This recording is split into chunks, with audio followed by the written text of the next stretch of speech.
पंच तत्व योग में आज आपके लिए हठ योग ग्रंथ की कंपैरेटिव स्टडी का जो पेपर 2 का यूनिट 5 का जो सेकंड वीडियो वो लेकर आई हूँ मैं। और इस वीडियो को आप लाइक, शेयर और सब्सक्राइब अवश्य करें। वेरी इम्पोर्टेंट, इसमें से हर साल क्वेश्चन आता है, कंफर्म है। तो आपके मार्क्स जितने भी क्वेश्चन आए, चाहे 2 आए 3 आए, जितने भी क्वेश्चन आए वो पक्के आपके। So let us start. षटकर्मास पर आज का जो टॉपिक है वो है षटकर्मास। इस वीडियो के अंदर षटकर्मास से रिलेटेड जो कि घेरण संहिता में, हठ प्रतिपिका में और हठ रत्नावली के अंदर जो षटकर्मास का वर्णन किया गया है, उनसे किससे क्या लाभ मिलता है, ये मैंने इसमें लिया है एज ए कंपैरिजन। सो हम ऑलरेडी इसका हम समरी के तौर पर हम प्रीवियस वीडियो के अंदर हम कर चुके हैं कि जो घेरण संहिता में है षटकर्म है, हठ योग प्रतिपिका के अंदर भी षटकर्म है, लेकिन हठ रत्नावली में 8 कर्म है, जो कि चक्री और जो उन्होंने लिया है गज करनी, वो अलग से उन्होंने लिया है। और बाकी जो दोनों में षटकर्म है, और इसमें इसको मैं डिटेल में नहीं जाते हुए आगे बढ़ती हूँ कि इसके अंदर जो है टोटल घेरण संहिता में धोती जो है 13 प्रकार की बताई गई है टोटल। और जो टोटल षटकर्मास टोटल जो क्रिया है, कर्म है, वो है 21। ये एडिशनल पॉइंट है, ये आप याद रखें। और अब हम कंपैरेटिव स्टडी करते हैं कि किससे क्या लाभ मिलता है और किस में बताया गया। तो वातसार अंतर धोती, जिसके लिए कहा गया कि इसको गोप्य रखना चाहिए और इससे बॉडी प्योरीफाई होता है और सारे रोगों का नाश करता है, और इसके अलावा गैस्ट्रिक फायर बढ़ती है। हाँ, एक और जो इम्पोर्टेंट बात है कि इस पूरे वीडियो में मैंने संस्कृत, हिंदी और इंग्लिश तीनों लैंग्वेजेस को मिक्स किया है ताकि आप लोग इसका मैक्सिमम इसका बेनिफिट ले सकें, क्योंकि आजकल यूजीसी नेट के एग्ज़ाम में संस्कृत के वर्ड्स बहुत ज़्यादा यूज़ में आ रहे हैं। तो उसके लिए मैंने आपके फ़ायदे के लिए मैंने ये ऐसा किया है। और जो चक्रीकर्म जो है, इसमें हठ रत्नावली में फर्स्ट षटकर्म लिया गया है, जिसको मूल व्याधि भी कहते हैं। और इससे मूल व्याधि या फिर अर्श रोग, प्लीहा, गुल्म रोग, पेट के रोग का नाश, जठराग्नि प्रदीप्त होती है इससे, और आंत की सफाई होती है। ये सेम किसके जैसे है, मूल शोधन जैसे करते हैं वैसे ही है, सिमिलर, कि मिडिल फिंगर से करना है इसको। और इस पर भी क्वेश्चन आया हुआ है प्रीवियस एग्ज़ाम के अंदर। ओके, सो नाउ नेक्स्ट जो है वो है वारिसार या फिर शंख प्रक्षालन। जो इसको भी गोप्य कर, एक्चुअली सही तो ये है कि सारी जो जितने भी प्योरिफिकेटरी क्रियाज हैं उनको सबको गोप्य रखने के लिए कहा गया। और इसमें वारिसार से देह निर्मल यानी बॉडी प्योरीफाई होता है और रेडिएंट होता है और देवताओं के समान हो जाता है। और इसके अलावा ये कहा कि जब इस धोती को, वारिसार को किया जाता है, तब मल जो है देह से निकल कर जब बॉडी प्योर हो जाता है तो देवताओं की तरह हो जाता है। और फिर अग्निसार और वहनीसार, जो इसको कहा गया कि इसको 100 बार नाभि ग्रंथि को आगे पीछे किया जाता है मूवमेंट। और ये जो अग्निसार धोती है, योगियों का योग सिद्ध करने के लिए हेल्पफुल है। और उदर के रोग, उदर से रिलेटेड जो रोग है वो दूर होते हैं। जठराग्नि प्रदीप्त होती है, जठराग्नि बढ़ती है, और इसको भी परम गोप्य कहा है, और ये देवताओं के लिए भी दुर्लभ है ऐसा कहा। और बहिष्कृत महाधोती, जो बहिष्कृत धोती के लिए कहा कि इसको भी ये गोप्य है और ये कभी भी किसी को दिखाना नहीं चाहिए। और इसके लिए कहा कि ये फिर गोप्य देवताओं के लिए भी ये दुर्लभ है, मतलब कि देवता भी आकर के इसको करना उनके लिए ना आसान नहीं है, दुर्लभ बताया गया उनके लिए। अब नाम दंत मूल धौती, जिसके लिए कहा कि जो खादिर रस होता है उसके द्वारा दांतों की शुद्ध रखने के लिए उन्होंने ये उपाय बताया है घेरण संहिता में। और जीवा मूल धोती, इससे क्या बेनिफिट मिलते हैं जीवामूल धोती से कि ये जो जरा मरण रोग आदि का नाश होता है, यानी कि ओल्ड एज, डेथ और जो भी डिजीज़ है उनका नाश होता है। और टंग जो है वो लंबी होती है। और इसके अलावा कफ दोष निवारण होता है। और जीभ लंबी होती है, ऑलरेडी मैंने बता दिया, संस्कृत के अंदर लिखा हुआ। नाउ कर्ण धोती। तो कर्ण धोती जो उसको इंडेक्स फिंगर से कान के अंदर इंसर्ट करके और उसका अभ्यास करने के लिए कहा। यदि ऐसा किया जाता है रेगुलर बेसिस पर तो नाद का अनुभव होता है। और कपाल रंध्र के लिए कहा कि कपाल रंध्र का अभ्यास करने से कफ दोष निवारण होता है और बॉडी प्योरीफाई होता है और दिव्य दृष्टि होती है। और निद्रांत इसको कब करना चाहिए उसके लिए भी बताया उन्होंने कि निद्रांत यानी मॉर्निंग में, भोजनांत यानी भोजन के बाद, आफ्टर मील्स, और दिवांत यानी एंड ऑफ द डे, यानी एक तरह से कहो कि मॉर्निंग और खाने के बाद और एंड ऑफ द डे करने के लिए कहा है। दंड धोती, जिसको कि रंभा दंड, केले के सार का भाग का दंड कह सकते हैं, और हरी दंड यानी हरिद्रा जो हल्दी की गांठ होती है उसको, और वैद दंड आदि से किसी से भी किया जा सकता है। और कहा कि इसको बार बार करना है। और ऐसा करने से क्या होएगा कि जो कफ पित्त है और क्लेश, जो कि बलगम, बाइल और म्यूकस से रिलेटेड जो डिजीजेज है वो दूर होगी। और कहा कि इस दंड धोती के अभ्यास से जो हृदय रोग है वो निश्चित रूप से उसका नाश होगा। ये बताया गया ग्रंथ संहिता में। नाउ नेक्स्ट, वामन धोती। जो वामन धोती, इससे कफ और पित्त का नाश होता है। और ये यहाँ पर मैंने गज करनी भी लिया, जो कि हठ योग प्रतिपिका में बताया गया और जैसे हठ रत्नावली में, क्योंकि ये सिमिलर टू वामन धोती है, तो मैंने यहाँ पर लिया कि जो गज करनी की जाती है उससे क्या होता है, अपान वायु ऊपर की ओर जाती है, रेजिंग अपान वायु, और कंट्रोलिंग वश्य नाड़ी चक्रा, कंट्रोलिंग ग्रुप ऑफ नाड़ीज। और ये हठ रत्नावली में गज करनी को गुरु गज करनी भी कहा। और अपान वायु पर नियंत्रण, शरीर के विषाक्त पदार्थ बाहर कर शरीर निर्मल हो जाता है, जठराग्नि प्रदीप्त होती है, संपूर्ण पाचन प्रणाली की शुद्धता होती है। ये हठ रत्नावली में कहा गया। अब वासो धोती, जिसको कि वस्त्र धोती भी कहते हैं। तो वस्त्र धोती के लिए यहाँ पर थोड़ा इस तरह की बात की गई है। कुछ कमेंटेटर सब अलग अलग बात करते हैं। तो एकोनिविशत हस्त पंचविशति, 19 या फिर 25, और 4 हाथ 4 अंगुल विस्तार चौड़ा कपड़ा, यानी कि 19 तो या फिर 25 लंबा हो गया और 4 इंच 4 अंगुल चौड़ा कपड़ा लेना है इसके लिए।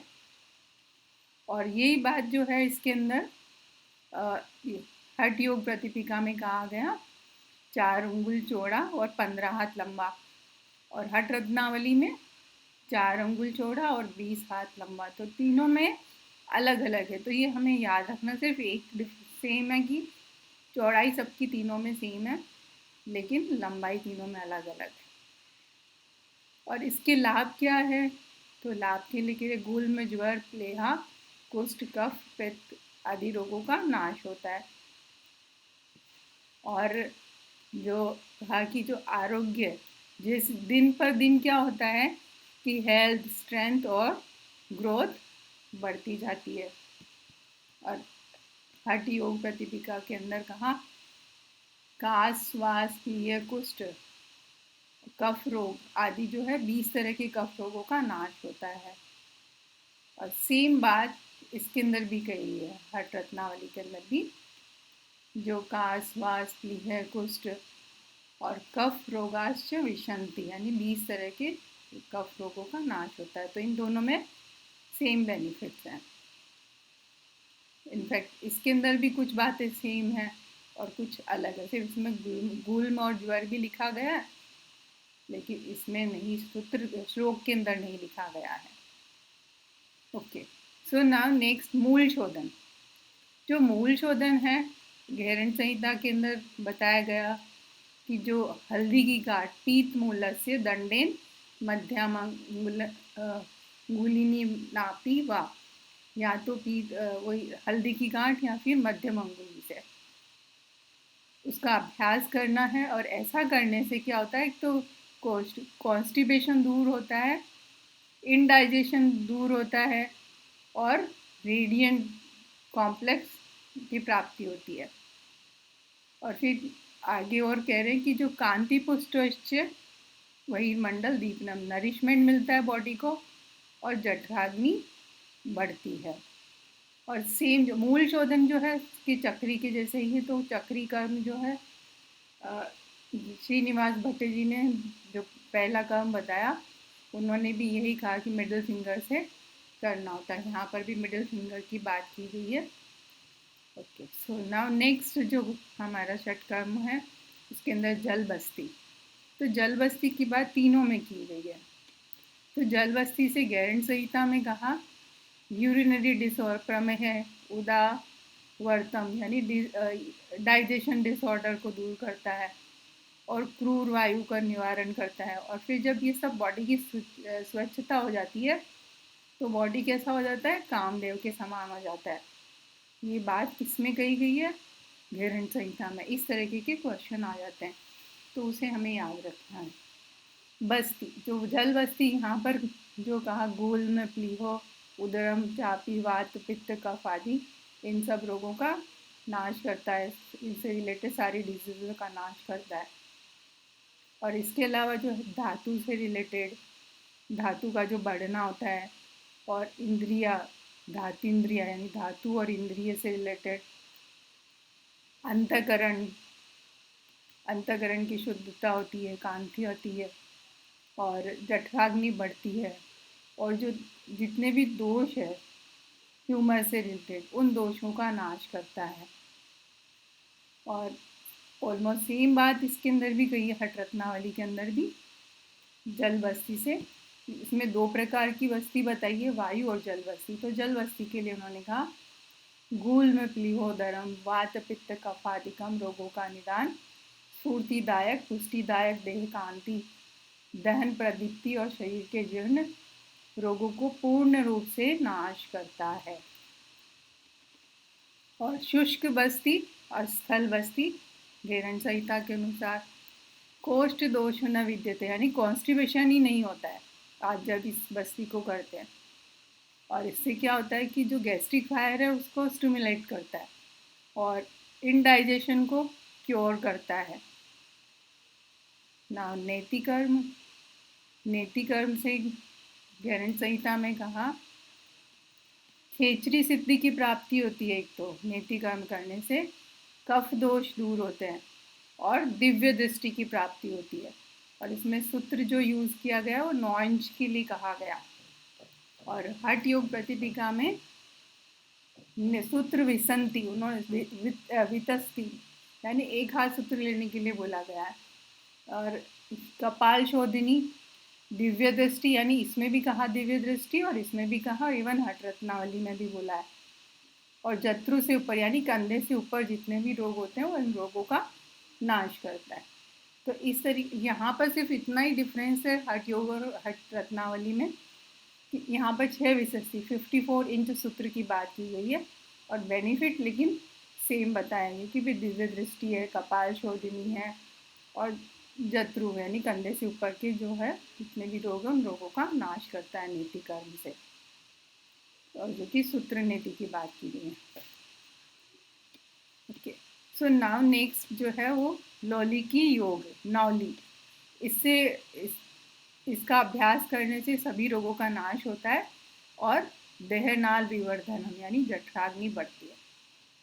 हठ योग प्रतिपिका में कहा नौली का अभ्यास करने से जो गैस्ट्रिक फायर जो मंद है उसको तो वो कम करती है और जो पाचन है उसको बढ़ाती है। और जितने भी दोष है त्रिदोष से रिलेटेड तो जितने उनको दूर करती है। और हठ की जितनी भी क्रिया है हठ योग प्रतिपिका के अंदर जितनी भी बताई है तो उसको नॉली को सबसे बेस्ट बताया गया। और यहाँ पर हट रत्नावली में नॉली को कहा कि क्राउन यहाँ पर बेस्ट बताया है। यहाँ पर कहा कि ये क्राउन है या ताज है। और ये 2 प्रकार की बताइए, बाह्य और अंतर्नौली, जिसमें जठराग्नि प्रदीप्त होती है, पाचन शक्ति में सुधार होता है और तंदुरुस्ती का आभास कराती है और त्रिदोषादि दोषों को दूर करती है। ये जो 2 प्रकार की है ये इम्पॉर्टेंट पॉइंट है इसके अंदर। नाम त्राटक, तो त्राटक के लिए ग्रहण संहिता में कहते हैं शांभवी जायते ध्रुवम, यानी शांभवी की मुद्रा जो है वो लग जाती है और नेत्र रोगों का नाश होता है, दिव्य दृष्टि की प्राप्ति होती है।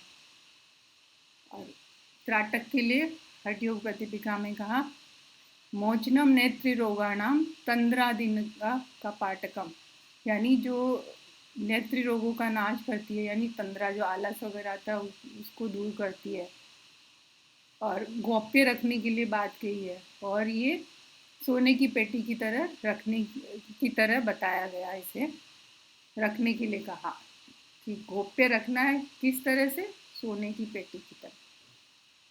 और सेम बात इसमें भी कही है हठ रत्नावली, दोनों में सेम है। नेत्रों को साफ, नेत्र रोग व नेत्र मंदता को दूर, गोप्यम यथा रत्न सुपेटकम, वातक्रम कपालभातिनम। तो इसके लिए कहा वातक्रम कपालभाति, जो कि कफ दोष का निवारण करती है। और कपालभाति यहाँ पर ग्रहण संहिता में 3 प्रकार की बताई है, लेकिन हठ योग में और ग्रहण संहिता में दोनों में एक ही उनके कोई प्रकार नहीं है।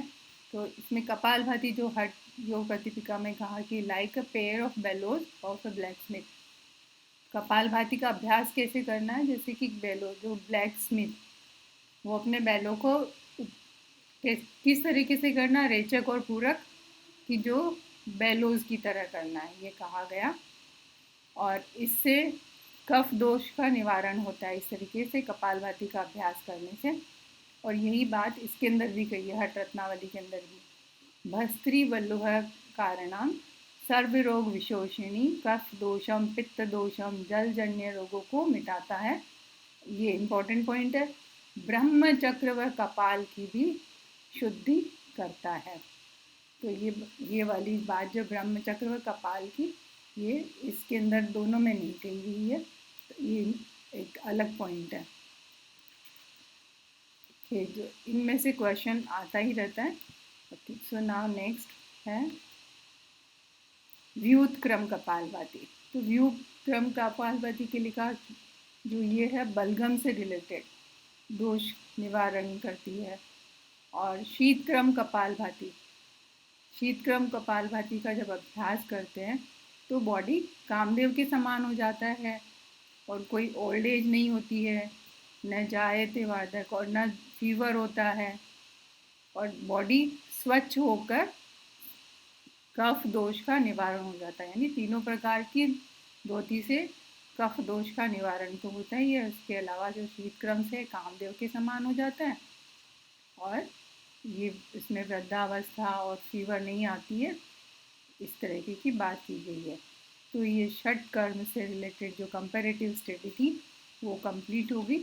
और अब आई होप आपको ये कंपैरेटिव स्टडी बहुत पसंद आई होगी और इवन ये आपके एग्ज़ाम के लिए बहुत यूज़फुल है। और हम मिलते हैं अब नेक्स्ट वीडियो के अंदर, तब तक के लिए धन्यवाद।